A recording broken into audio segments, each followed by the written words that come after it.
porque na teologia tem várias escolas. Nós temos calvinismo, armanismo e outros tantos professores que vieram com propostas de reforma da palavra. E nós perguntamos agora para nós mesmos: Cristo é perfeito ou não é? Cristo é perfeito. Se ele é perfeito, por que tem que reformar a palavra dele? Primeira pergunta é essa. Segunda pergunta: para pregar tem que estudar. Para pregar tem que estudar? Tem que ser estudado. Então Cristo nasceu aonde? Belém da Galileia, numa tribo das mais simples, tanto que falar na palavra, a profecia: e tu, Belém, não diga que tu és a menor das capitais, pois de ti nascerá o Salvador do mundo. Cristo nasceu lá, numa tribo, num lugarzinho humilde, e ainda foi na manjedoura, no meio do deserto, onde estavam os animais, uma estalagem. Ninguém deu lugar para Maria, nasceu no meio dos animais, os viajantes lá em cima, nasceu lá. Ele é perfeito? É. Aqui vem uma pergunta para a igreja: vocês creem que o Senhor Jesus é o Filho de Deus? Creem? Eu vou perguntar para a igreja. Vocês não incomodam não, isso aqui é um culto especial, então a gente pode perguntar. Só responde sim ou não. Crê que Jesus Cristo é o Filho de Deus? Sim. Crê que Ele é perfeito? Sim. Então tá bom. Então presta atenção no que vocês falaram agora. Se Ele é o Filho de Deus, se Ele é perfeito, Ele erra? Não. Então, se Ele não erra, por que os pregadores, 12 que Ele escolheu, os apóstolos que Ele escolheu, Ele foi pegar lá no mar da Galileia, homens com calo na mão, das redes que pescavam? Por que Ele não nasceu na Grécia para pegar os discípulos de Platão, Aristóteles, Sócrates, Pitágoras, filósofos de renome? Não, Ele foi lá no mar da Galileia, pegou os homens mais brutos que havia. Errou. Aleluia! Glória a Deus! Então, para pregar tem que ter conhecimento. Conhecimento não é via de salvação. Conhecer a Bíblia é dever nosso. Devemos conhecer. É o alimento da nossa alma. Mas estudar com propósito de conhecimento e de ciência, nós vamos nos perder dentro dela. Mas ler e pesquisar, examinar com o Espírito de Deus, isso aqui se abre como tesouros mais inimagináveis. Aleluia! E quantos que estão pregando e anunciando que esta virtude que estamos sentindo não é mais aceita? Não creem no dom de novas línguas. Então Cristo, vocês falaram que Ele é Filho de Deus, que Ele é perfeito, que Ele não erra. Olha, se é tudo isso que vocês responderam, Ele, não foi Paulo, não foi Pedro, não foi João, não foi Marcos, nem Mateus, nem Lucas, nem outro apóstolo. Ele, o Cristo, Ele falou: e os meus sinais seguirão aos que crerem, em meu nome falarão novas línguas. É isso ou não é? Está escrito ou não está? Ele é verdadeiro ou ele não é? Se é verdadeiro, se é isso que Ele falou, por que Ele não vai te dar o dom de novas línguas agora aqui?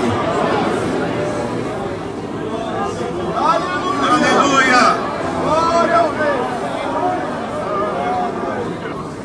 A palavra tem que ser audível, entendível, perfeito. Isso é muito claro. Mas preste atenção numa coisa. Quando Pedro foi pregar a palavra, com todo aquele poder que Deus tomou ele no dia de Pentecostes, aconteceu um dos milagres mais lindos que pouco se discute nas igrejas. Porque uma coisa é eu falar em português e você me entender. Outra coisa é o Senhor me tomar num idioma diferente e você perceber que eu estou falando num idioma diferente. Mas Pedro, quando saiu para pregar com aquelas pessoas que lá fora diziam estão embriagados, o Espírito de Deus o tomou. E diz a palavra de forma explícita que ele pregava, porque o discurso foi de Pedro, não foi dos outros, foi Pedro que pregou. E está escrito: e eles entendiam cada um na sua língua. Glória ao Senhor. Ele pregava em um idioma e entendiam em diversos. Você já viu isso? É loucura. É loucura mesmo. É loucura mesmo. E se isso é loucura, que Deus me faça mais louco, porque eu creio nisso.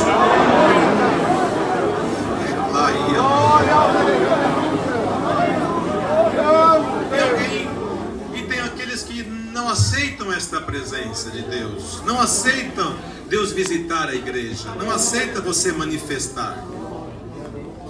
Acha que é exagero, que é fanatismo, que não precisa de tudo isso. Estão extinguindo o Espírito.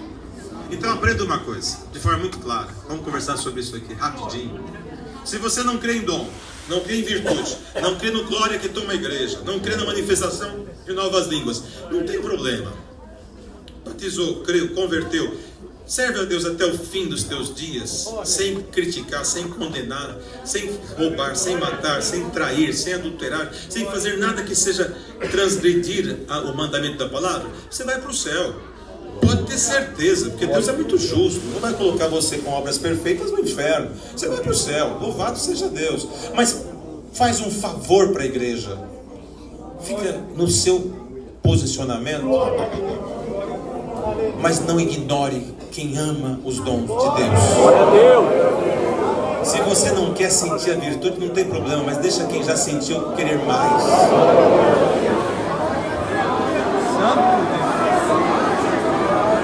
Aleluia! Glória a Deus! Porque aqui está a palavra. Nós estamos dentro da palavra. Ah, mas esse clamor, esse barulho, irmãos, guardem isso. Muitos se escandalizarão no meu nome, disse o Senhor. Alguns já não aceitam o ósculo, porque acham que isso é algo que não se aplica mais, não aceita mais o véu, porque isso é uma doutrina diferente. Já vão torcendo a palavra. Fiquem firmes. Fiquem firmes. E o pior é não aceitar o Espírito Santo visitando a igreja. Então, se você não aceita, vamos dentro da palavra, que é a palavra que nos defende, né? Quando o Senhor derramou no dia de Pentecostes a sua presença sobre os seus apóstolos, diz assim, que foram viram línguas como que de fogo que caíram sobre eles. Ouviram um som impetuoso que entrou naquele lugar. E aí vem, lá fora, veja que eles estavam num dia de festa. E dia de festa naquele povo era muito barulho. Era gente da Mesopotâmia, de outros lugares distantes. Chegava aqueles viajantes estrangeiros e gente vendendo todo tipo de coisa que você possa imaginar. Aquele barulho, aquele ruído na rua. Lá fora, eles ouviram a manifestação lá dentro. Se você estivesse lá, o que você ia fazer? Cortar todo mundo? Falar que estava todo mundo na carne? Que é exagero, que é fanatismo? Fica você achando que é isso. Quem sente o Senhor não aguenta. O poder de Deus toma. Eles ouviram lá fora, porque o Senhor estava lá dentro visitando eles. Irmãos, irmãs, se o Senhor te visitar, não retenha. Se entregue a Cristo e deixe o Senhor te tomar, porque a presença de Deus e o tom de Deus é a mesma coisa que o paladar. A pessoa está acostumada a vida inteira a comer um determinado alimento. Você propõe para ele uma comida mais refinada, ele diz, eu não gosto, nunca provou. Propõe uma outra, não gosto, mas nunca provou. Nunca provou. É aquela comidinha com sal carregado e é o que ele gosta. Mas de repente ele começa a ceder e vem uma comida mais fina, que nem usa sal. Comidas finas são com ervas especiais, especiarias. Aí ele prova, mas isso é muito bom. Ele começa a mudar o paladar. Quando ele muda para cá, ele começa a provar outros tipos de prato e o paladar vai aguçando. Ele começa a perceber todo tipo de tempero. Ele nem sente mais saudade do sal, porque o paladar mudou. A vida espiritual é a mesma coisa. Se você deixar o Senhor te servir com especiarias do céu hoje, a tua fome pelas coisas de Deus vai mudar tanto, que você vai começar a trocar as horas da madrugada nos sites pornográficos pelas horas da madrugada em oração, em temor, em reverência, em virtude, em busca de Deus. Uma reunião ali, um violão tocando e os hinos sendo entoados e a mocidade em volta, aquele movimento gostoso. É o Senhor, é o Espírito Santo.